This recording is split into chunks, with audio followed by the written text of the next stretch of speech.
Voilà, je m'appelle Jamel Attar.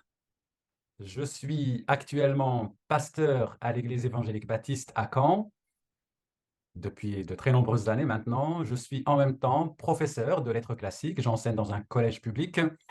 Je suis professeur de français et de latin.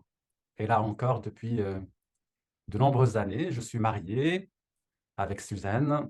Nous avons 3 enfants qui sont grands maintenant.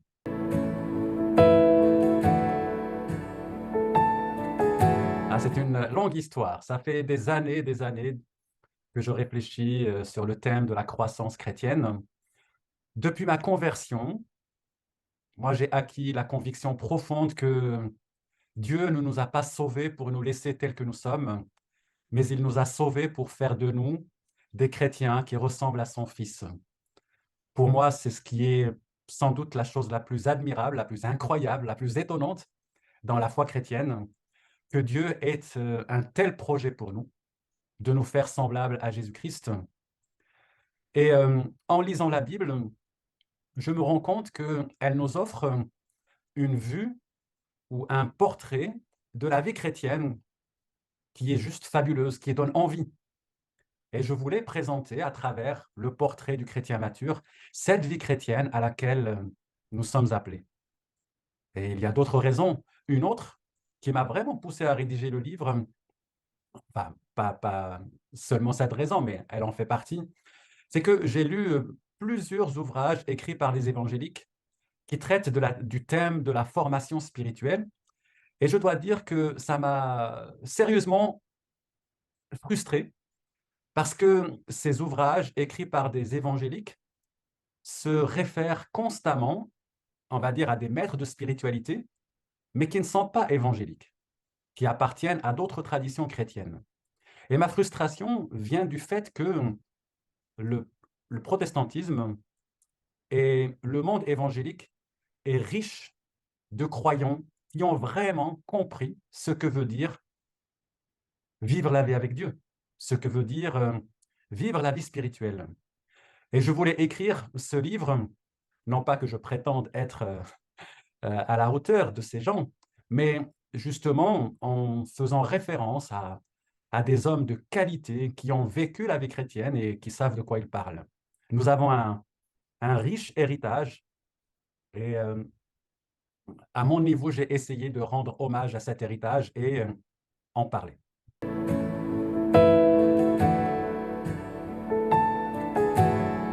Ben, c'est la grande question, il faut lire le livre, n'est-ce pas? C'est un chrétien à qui il ne manque rien, à qui Dieu a accordé toutes les qualités spirituelles pour qu'il vive une vie chrétienne dans l'obéissance, une obéissance entière à Dieu, pour qu'il vive une vie consacrée à Dieu, pour qu'il accomplisse sa volonté, et qu'à travers tout cela, il vive une vie remplie de la joie de l'Esprit de Dieu.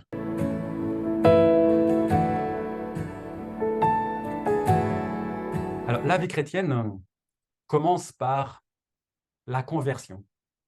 Dieu, par l'œuvre de Jésus-Christ, que l'Esprit de Dieu applique à notre vie, nous a sauvés du péché. Et la vie chrétienne commence par la prise de conscience du pardon, par la repentance que nous exprimons à l'égard de Dieu. Le pardon de nos péchés, c'est vraiment la première étape. C'est la conversion. Et nous convertissons à Jésus-Christ, nous devenons des enfants de Dieu, des bébés. C'est la première étape. Un bébé, même s'il est tout mignon, il a besoin de grandir, de devenir un adolescent.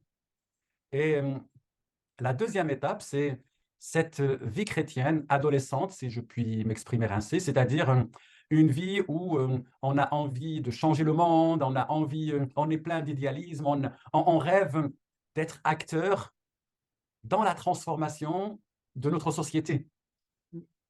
Et le chrétien qui passe de l'âge de bébé à l'adolescence, c'est un chrétien qui va être plein de joie, plein d'enthousiasme, qui va avoir un projet de vie. Il voit le monde comme le Christ le voit et il veut vraiment le transformer.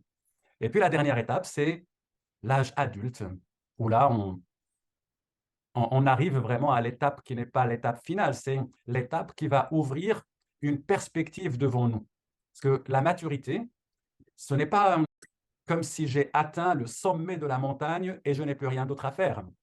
En réalité, la maturité, c'est tout un chemin et nous arrivons non pas au sommet de la montagne, mais plutôt à un plateau. Et la maturité, c'est l'occasion d'explorer à fond le royaume de Dieu, de découvrir toute la richesse, toute la beauté, toute la splendeur de ce royaume, pour ainsi dire, tous les coins et recoins, les petites pièces et les grandes pièces, les salles d'apparat et la salle du trône de Dieu, et ainsi de suite. Et donc ça, c'est l'étape dernière, mais c'est l'étape finale qui se prolonge jusque dans l'éternité.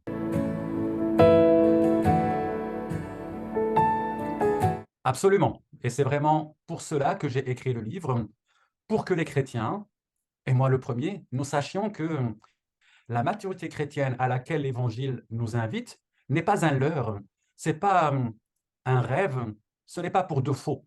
Quand Dieu nous demande d'être des chrétiens mûrs, des chrétiens parfaits, parce que c'est le mot parfait qu'emploie la Bible, et donc nous le reprenons par le mot mature, c'est en réalité, c'est la vie chrétienne normale à laquelle nous sommes tous appelés. On ne peut pas se contenter d'être sauvé de nos péchés, on est sauvé pour quelque chose d'autre. Être sauvé de ses péchés, c'est vraiment le tout début, et on est sauvé pour devenir instrument pour répandre la gloire de Dieu. Et donc, c'est tout à fait possible parce que la maturité ou la perfection, comme le mot, pour reprendre le mot que la Bible emploie, ce n'est pas une perfection morale, c'est-à-dire atteindre un état où l'on devient un chrétien sans péché. Non, c'est atteindre un stade qui va nous permettre de vivre une proximité sincère, une proximité profonde avec Dieu, et donc connaître Dieu comme il désire que nous le connaissions. Donc c'est tout à fait possible. Dès maintenant, pour citer un verset de la Bible, Paul dit, ce n'est pas que j'ai atteint la perfection, mais je cours vers le but. Et on peut dire, bon, Paul n'a pas atteint la perfection. Mais juste après, il dit, nous qui sommes parfaits.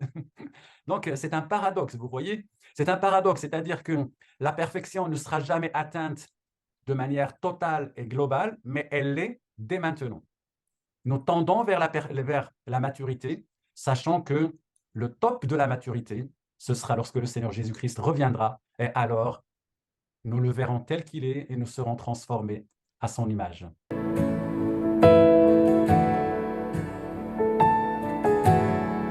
Trois bonnes raisons.